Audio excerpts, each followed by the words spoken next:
এই অনুষ্ঠানে উপস্থিত রয়েছেন ৩ নং গঙ্গারামপুর ইউনিয়নের সম্মানিত ইমাম পরিষদের সভাপতি জনাব আবুল কাসেম সাহেব এবং রয়েছেন বারোভিয়া মাদ্রাসার সম্মানিত নাজমে তালিমাত প্রখ্যাত আলেমে দ্বীন জনাব আরিফ বিল্লাহ, রয়েছেন আমার শ্রদ্ধেয় আব্বা এবং ঢাকা মহানগরীর দায়িত্বশীল রয়েছেন উপজেলা জামাত ইসলামের নায়েবে আমির সাহেব রয়েছেন এবং বারোভিয়া মাদ্রাসার সম্মানিত মোহতামিম সাহেব রয়েছেন।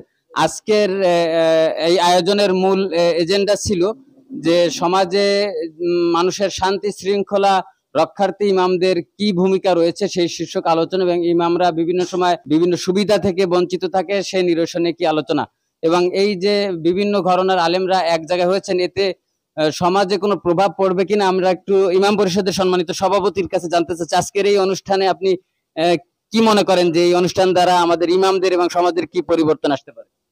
আলহামদুলিল্লাহ, আজকের এই যে আমরা একত্রিত হতে পারছি, আমি এই আয়াতের একটা বাস্তবায়ন ঘটছে, আর এটা যখন বাস্তবায়ন ঘটতে যাচ্ছে বা ঘটছে তো ইনশাল্লাহ এর একটা ফল বা এর একটা বাস্তবতা সমাজের ভিতর পড়বে বা মানুষ যারা ইমাম বা উলামা ইকরামকে খাটো করে দেখতো তারা সেই জায়গা থেকে নড়ে চড়ে বসতে বাধ্য হবে। আলহামদুলিল্লাহ, ধন্যবাদ। আমরা একটু মুফতি আরিফ বিল্লাহ সাহেবের কাছে যাব। আজকের যে অনুষ্ঠানটা দেখলেন বিভিন্ন ঘরানার আলেম এক জায়গায় হয়ে এটা দলবদ্ধতা বা একটা ইউনিটি গঠন হলো, আগামী দিনে আমরা এটা ধরে রাখতে পারবো কিনা, রাখতে গেলে আমাদের মাঝে মধ্যেই কি এরকম এক জায়গায় হওয়া উচিত কিনা বা দিক নির্দেশনা দুই একটি কথা। জি, আমাদের বড়রা সবসময় বলতেন যে সবকিছুর মূলে যদি তিনটা জিনিস ঠিক থাকে তাহলে ইউনিটি সম্ভব। সেটা হলো খুলুস, জুলুস আর ফুলুস। ইখলাসের সাথে কাজ করা আর মাঝে মধ্যে বৈঠক করা এবং নিজেদের পকেটের কিছু ইয়ানাত আল্লাহর রাস্তায় খরচ করা।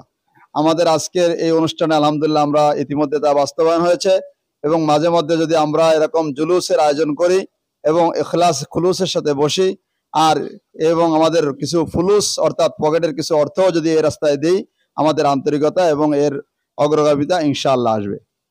আলহামদুলিল্লাহ, রয়েছেন আমার শ্রদ্ধেয় পিতা। আমি তার কাছে জানতে চাচ্ছি যে এটা বাংলাদেশ জামাত ইসলামী করেছে, অন্যান্য আরো সংগঠন এখানে রয়েছে, সব সংগঠন বিভিন্ন এরকম অনুষ্ঠান করলে কি আমাদের মধ্যে ভ্রাতৃত্ব আরো বাড়বে কিনা, আপনার কি মতামত?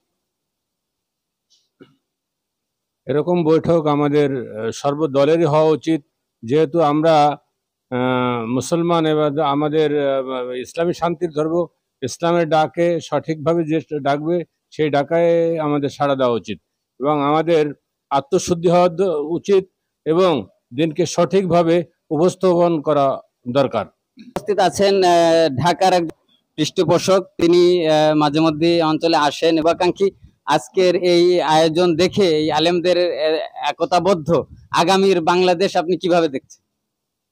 আলহামদুলিল্লাহ, আমি আল্লাহ রাব্বুল আলামিনের শুকরিয়া জ্ঞাপন করছি যে সব আলেমদের একটাই উদ্দেশ্য আল কোরআন ও কিতাবুল্লাহ, আর একটা হলো আল বাইতুল্লাহ, আল্লাহর ঘর। আমরা কিন্তু এই বাইতুল্লাহ আল্লাহর ঘর উপরে ছিল, আসমানে ছিল কোরআন, আর জমিনে আল্লাহ রাব্বুল আলামিন দিয়েছিলেন বাইতুল্লাহ। এজন্য আমার কাছে সবচেয়ে ভালো লাগছে যে এই ইউনিয়নের সকল আলেম একত্রিত হয়ে এই দ্বীনকে প্রতিষ্ঠা করার জন্য যে প্রচেষ্টা, আল্লাহ রাব্বুল আলামিন সবার এই আশা পূর্ণ করুন, এই ব্যক্ত করে শেষ করছি।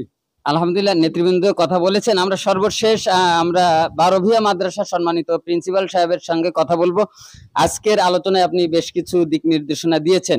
সর্বশেষ আপনি জাতির উদ্দেশ্যে কি মেসেজ দিতে চাচ্ছেন যে আগামী দিনে আলেমদের মর্যাদা সর্বাঙ্গে উঁচু থাকুক এবং সে লক্ষ্যে আমাদের কিভাবে কাজ করতে হবে, দুই একটি পরামর্শ।